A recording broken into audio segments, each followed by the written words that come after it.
ও দেশটা তোমার বাপের নাকি করছো ছলা কলা, কিছু বললেই ধরছো চেপে জনগণের গলা। শেষ 2 মাস বাড়িতে ছিলাম না, পালিয়ে পালিয়ে বেড়াতে হয়েছিল আমাদের।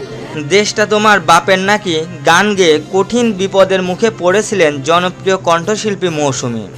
তিনি গণমাধ্যমের এক সাক্ষাৎকারে বলেন, আওয়ামী সরকারের কাছ থেকে রেহাই পেতে পালিয়ে পালিয়ে বেরিয়েছিলেন। ঘরে থাকতে পারেনি 2 মাস। স্বৈরাচারী সরকারের বিরুদ্ধে গান গাওয়ায় তাকে অনেক হুমকির শিকার হতে হয়। তবুও তিনি থেমে থাকেননি।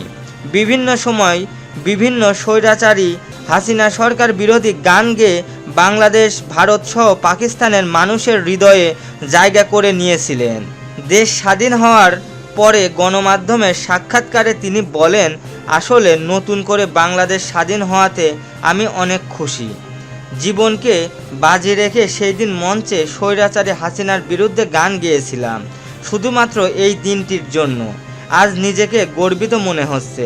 হ্যাঁ, আমরা পেরেছি। বাংলাদেশে তো হাজারো কণ্ঠশিল্পী রয়েছে, মৌসুমীর মতো সাহসী নারী কি আছে? দর্শক, ভিডিওটি বেশি বেশি শেয়ার করুন। মৌসুমীর সাহসিকতাকে সবার মাঝে ছড়িয়ে দিন। মৌসুমীর মতো এমন সাহসী নারীদের জন্যই আজ আমাদের এই নতুন বাংলাদেশ। ধন্যবাদ সবাইকে। দেখা হবে পরবর্তী ভিডিওতে।